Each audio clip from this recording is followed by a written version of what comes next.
नमस्कार मित्रों, मैं आपका फ्रेंड सत्येंद्र, आपके अपने YouTube channel Satyendra GS academy Jhansi में आप सभी का बहुत बहुत स्वागत करता हूं। जैसा कि स्टूडेंट्स, आज का हमारा टॉपिक करंट अफेयर पर आधारित होगा।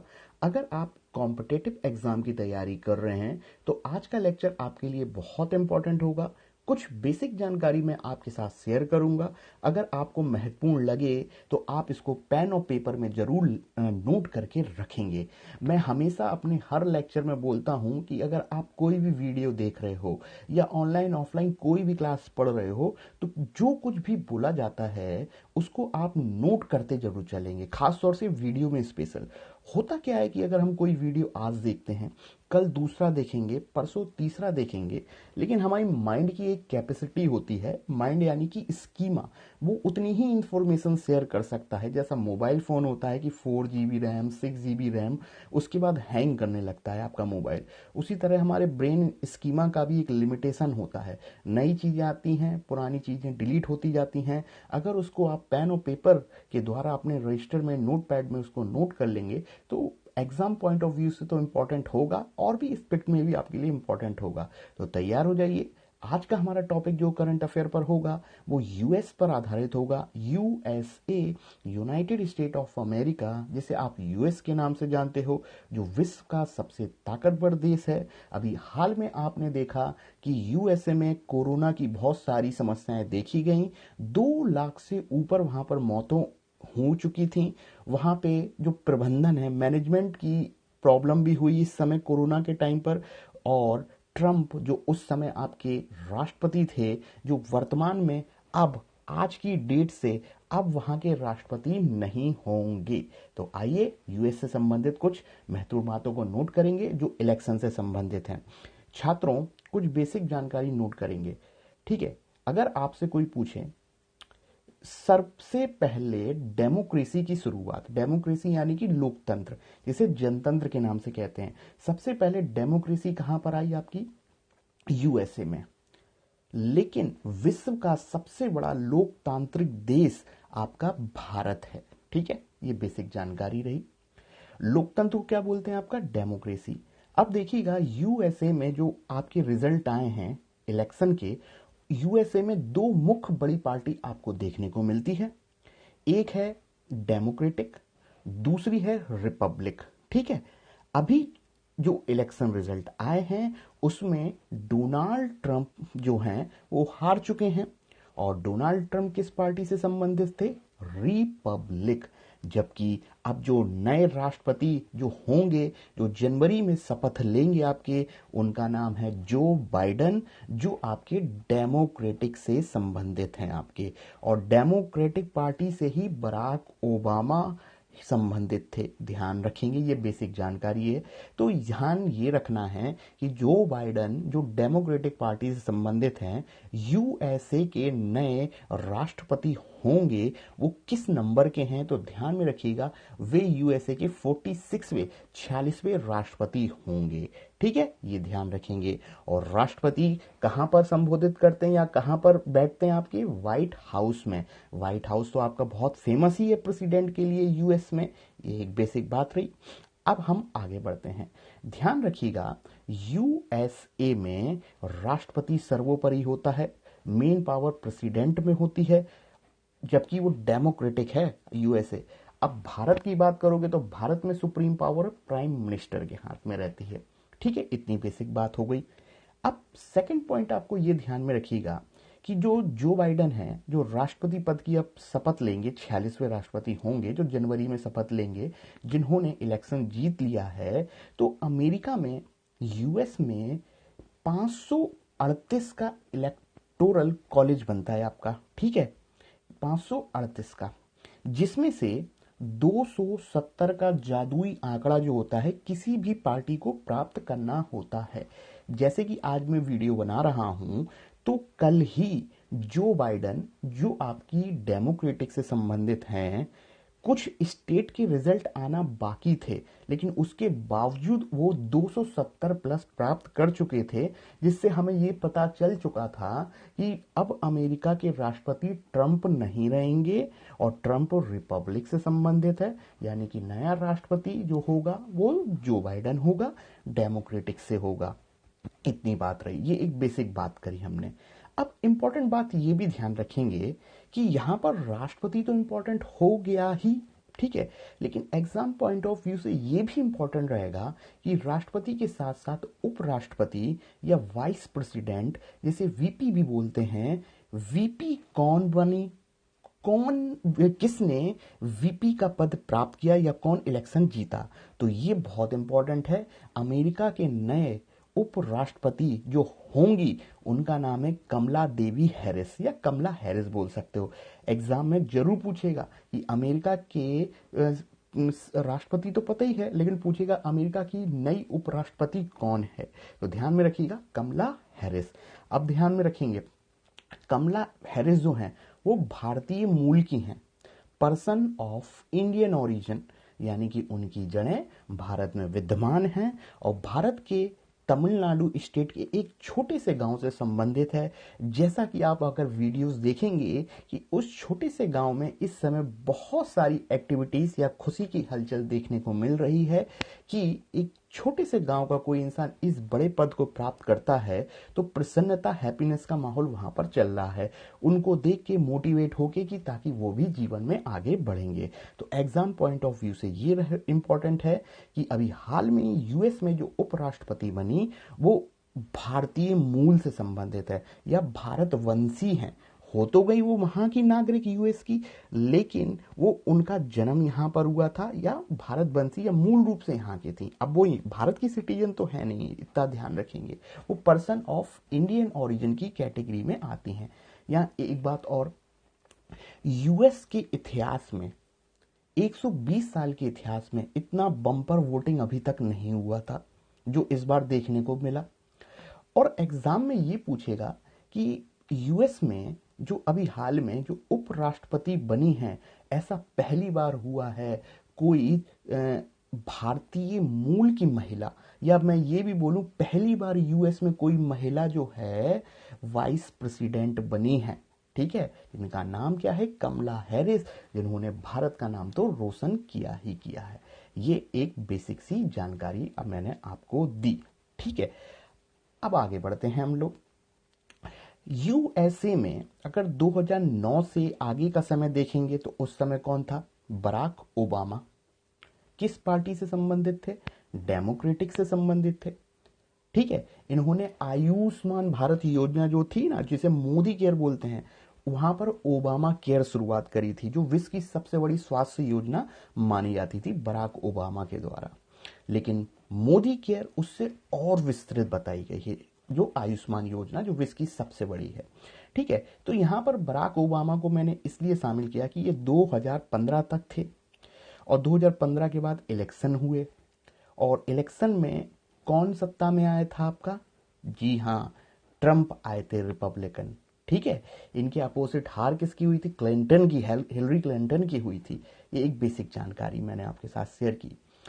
अब यहां पे बराक ओबामा जो थे उनके समय एक महत्वपूर्ण चीज आपको देखने को मिलेगी 2015 के आसपास, क्या, पेरिस एग्रीमेंट, ठीक है, पेरिस एग्रीमेंट। अब आप कहेंगे पेरिस एग्रीमेंट क्या है, तो स्टूडेंट्स जो पेरिस एग्रीमेंट की बात कहें तो अभी जो पार्टी जो सत्ता में थी, जो बाइडेन जो आए उससे पहले जो आपके ट्रंप थे, उन्होंने जब सत्ता में आए थे 2015 के बाद जब सत्ता में आए तो उन्होंने पेरिस एग्रीमेंट को कैंसिल या रद्द कर दिया गया था उनके द्वारा। उनका कहना था ये अमेरिका के फेवर में नहीं है या उनके हितों की पूर्ति नहीं करता है, ऐसे डायरेक्टली तो नहीं बोलेगा, या उनको लगता है कि हमारे साथ कुछ भेदभाव किया गया है इस पेरिस एग्रीमेंट में। तो ये पेरिस एग्रीमेंट है क्या, तो देखिएगा स्टूडेंट्स, 2015 उस समय पेरिस समझौता हुआ और पेरिस समझौता क्लाइमेट चेंज या जलवायु से रिलेटेड है। और 2015 में ही COP 21 का आयोजन किया गया था फ्रांस पेरिस में, कॉन्फ्रेंस ऑफ पार्टीज। ठीक है, ओबामा का एक उद्देश्य था कि वो इस पेरिस एग्रीमेंट का एक सक्रिय सदस्य बने, लेकिन जब आपके रिपब्लिक ट्रंप आए तो उन्होंने 3 साल बाद इसको कैंसिल करा दिया। या ये बोलूं कि इसके कुछ ऐसी पॉलिसीज हैं कि अगर कोई निकलना चाहे तो 3 साल बाद निकल पाएगा। तो ट्रंप 3 साल बाद इससे हट चुके आपके। लेकिन अब जैसा कि आप देख रहे हो, जो बाइडेन सत्ता में आए हैं, उन्होंने स्पष्ट कहा है कि वो पेरिस एग्रीमेंट को आगे ले जाएंगे और इसके एक्टिव पार्ट्स भी बनेंगे। आखिर है क्या पेरिस एग्रीमेंट, जिसे COP21 के भी नाम से जानते हैं, कॉन्फ्रेंस ऑफ पार्टीज, जो जलवायु सम्मेलन से संबंधित है, जो हमें ये बताता है कि जो धरती है उसका ग्लोबल है, जो धरती यानी ग्लोबल, उसका average temperature 2 degree C maintain करके चलना है।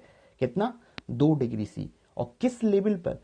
किस लेवल का अर्थ ये है कि जब औद्योगिक क्रांति नहीं आई थी, यानी कि प्री इंडस्ट्रियल रेवोल्यूशन या पूर्व औद्योगिक क्रांति की समय को ध्यान में रखते हुए हमें कितना मेंटेन करना है? 2 डिग्री सी से ज्यादा नहीं करना है, 2 डिग्री सी से ऊपर करना ही नहीं है, इससे कम हो जाए तो चलेगा। कम का लक्ष्य कितना था? 1.5 डिग्री सी, इतने तक ले जाना चाहिए, यानी कि ग्लोबल वार्मिंग धरती की नहीं बढ़ना चाहिए। और जैसा कि आप जानते हैं, ग्लोबल वार्मिंग को बढ़ाने में विकसित देशों का या पश्चिमी देशों का या पाश्चात्य देशों का आपका सबसे बड़ा योगदान। विकास के नाम पे उन्होंने अंधाधुन जो आपके जंगल खत्म किए या आपकी ग्रीनरी को जो लॉस पहुंचाया, वहीं पे तो सबसे ज्यादा डेवलपमेंट आपको देखा विकसित देशों में, तो उसमें यूएस, यूरोप के सारे देश आते हैं। वर्तमान में अगर आप देखोगे तो सबसे ज्यादा आपका पॉल्यूशन या पर्यावरण को क्षति पहुंचाता है, उसमें चाइना और फिर उसके बाद यूएसए का नाम आता है। वर्तमान की बात बोली, ठीक है मैंने। तो अब ये जो पेरिस समझौता था, पेरिस जिसे हमने COP21 के भी नाम से बोला 2015 के समय में, अब हमें ये तो मैंने बोल दिया कि 2 डिग्री सी मेंटेन करके चलना है, इससे ज्यादा नहीं होना चाहिए।